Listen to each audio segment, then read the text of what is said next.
Most people go to the doctor today and they're struggling and they get a diagnosis, a lab work, and they tells them that this is the problem. And they get a pill, a potion, a lotion, and then they walk away thinking that that's the answer. And they don't actually know what the cause of the problem is. If you're looking for a solution to understand why your mind and body are off and your blood work is showing the results, you're going to want to watch this video. We look at lab work and we say someone's got high blood pressure. They instantaneously need to take some sort of a blood pressure medication instead of finding the underlying cause why that blood pressure is high. In my experience, I found 3 different reasons why people have high blood pressure.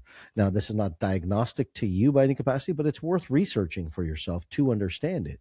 Number 1, you could have it because of the insulin, the body, the fat adipose tissue that's in the arteries itself. Absolutely, you could have that.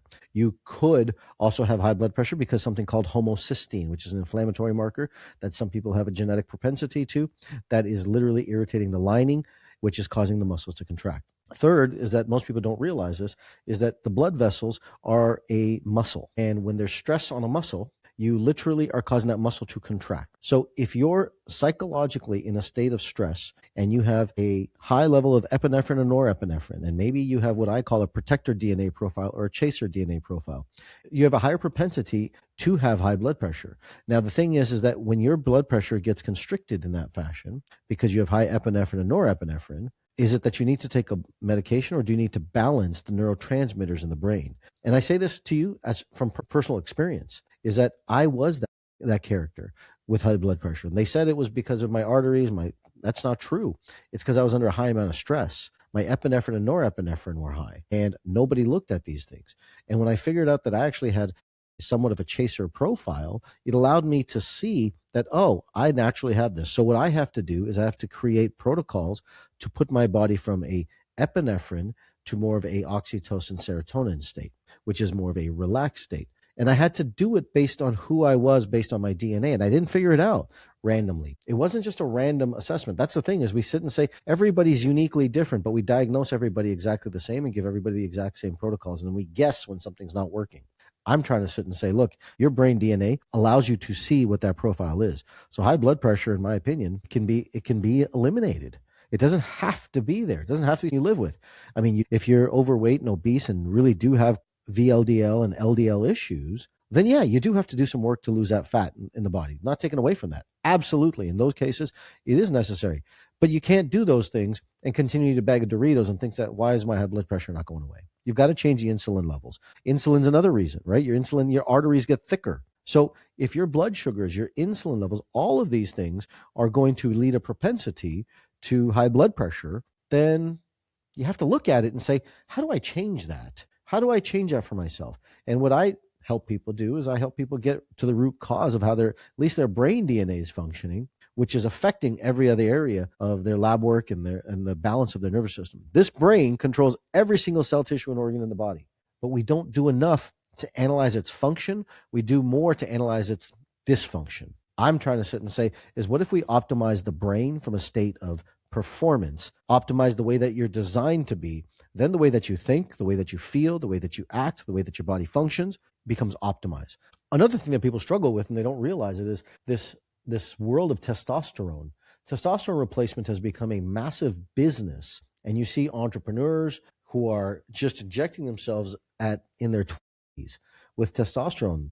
This is a concern, because what happens is testosterone is a muscle building growth hormone that's needed in the body. But we have low levels of testosterone. Most people don't realize that chronic stress, chronic pressure decreases the level of testosterone in a person. And when your dopamine, which is what controls your testosterone, becomes overburned out because either you don't make it or you have low amounts in it, then what happens is that your testosterone plummets. And when you actually regulate the amino acids to actually make dopamine, you actually help your body create the dopamine, which then triggers the making of testosterone. It's a neurotransmitter, a neurohormone. But what we've built in our society is a world where we're chasing, going bigger and bigger and bigger.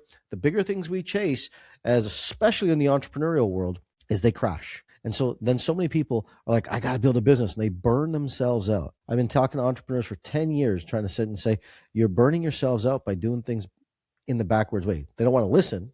Most entrepreneurs don't want to listen because they're focused on the wrong thing and they think they can just supplement their way out of it. They think if I just take an injection, take a pill, take a potion behind it to replace these hormones, it'll save me. Look, I think every one of us is eventually going to end up on testosterone for longevity. I'm not taking away from that. I'm not taking away from that. I just believe, can I do it later in life? Because once you start it, technically, you have to be on it for life, depending on the doctor, right? And again, I'm not your physician, nor am I claiming to be your physician, but you do need to take it, because here's the thing at the body that's really, really important, is that it realizes and says, hey, if I don't need to make it, I'm not going to make it. The body is ultimately lazy. It's an energy efficient unit. If it doesn't need to do something, it won't do it. It won't go through the effort, the hardship to go do that. And that's the key that people need to realize, is that if we're just abusing our body, because we can today, look, there's more money in the marketplace, there's more people doing things, and you can buy anything you want to, but that doesn't mean that you're actually being healthy. So over chronic use of testosterone is going to cause problems for people in the long run. But I think at some point, like my dad's 72 years old, he's got 790 testosterone. I know guys in their 20s who have 140 testosterone, right? Lifestyle, sleep, exercise, all of those things are absolutely part of it. There's no question about it. You can't be drinking till 4 a.m. and expect your body to work correctly. It just doesn't work. And time does catch up with that. However, I will sit and say that the way that you live, the goal setting, the structures of goal setting, the way that your mind is devised and designed, it's not designed to be chasing all the time. That's why my chaser profiles in my DNA profile really are something to be careful of. I'm one of those guys. I know that. I have a secondary chaser in me. And I know this, not that I've ever had low testosterone, but I did feel when I was under chronic stress that things just aren't clicking correctly. And I knew that I was off on the wrong path, and I was setting the wrong goals, and I was setting them incorrectly. And I had to rewire my own brain to make sure I come back to the core source of who I am and what I do. Then I got my world back in order. So another thing people need to think about is something called fasting insulin.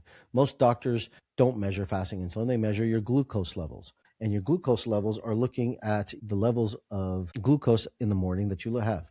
But insulin is the real indicator behind this. And this is the key to type 2 diabetes, pre-diabetes, blood pressure issues, cortisol. Insulin is a major, major hormone.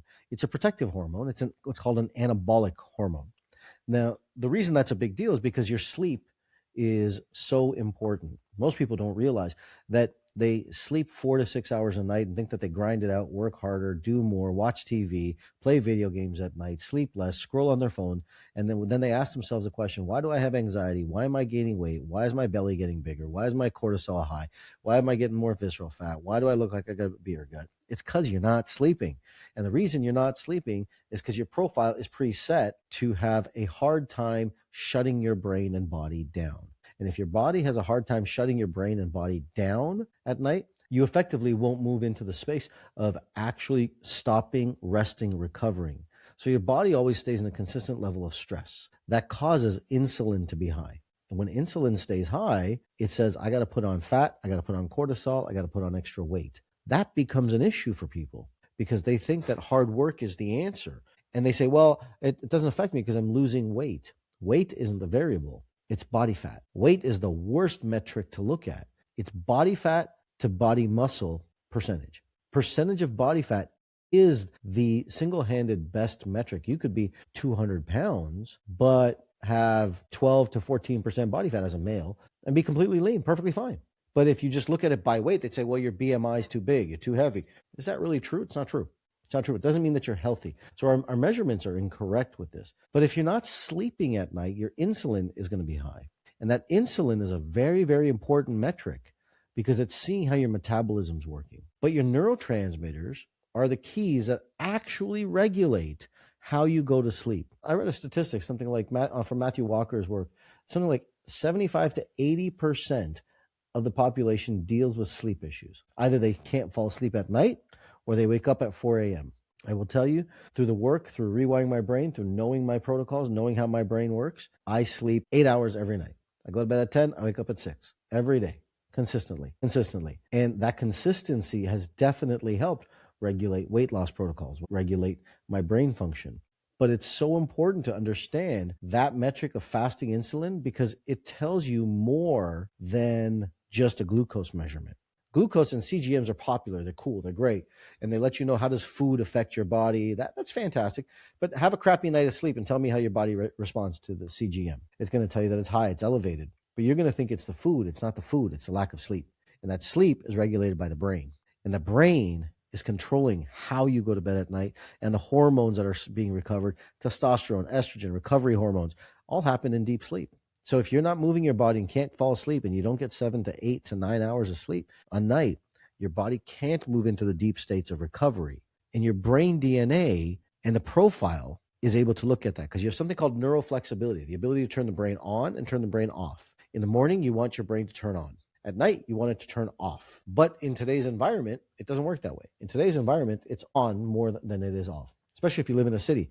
There's noises, there's noise pollution, light. These things are all distractions for the brain. We've got to regulate, and we've got to take more control to make ourselves actually recover in better spaces. So if you have high blood pressure, testosterone, or sleep issues or insulin issues, look, especially if you're living in America, you're probably affected by one of those things. And I get that, right? But the point of this is not to diagnose or sit and say that is not what we're doing here. I'm not diagnosing. I'm trying to inform you that your brain is controlling much more than you're paying attention to. And if you understand your profiles of your brain and how your brain works, not how the diseases of the brain work, how the brain works, how the neurochemistry of the brain works, then you can optimize your physical body. Then, by understanding your brain DNA, whether you're a receiver, a chaser, a bridge builder, a resonator, then you understand A, how you think, but B, what you're designed to do, and C, what your body is designed to help you build and create because it's designed for that specific reason, specific cause. I have a quiz that'll actually help you decipher your profile, whether you're a protector, a chaser, a receiver, a bridge builder, or a resonator. You'll be able to decipher what it is, and you'll be able to understand how your brain processes, how your psychology works. Therefore, you can actually understand how your body will function in a state of health. Click the link below, and you'll be able to take a look at it.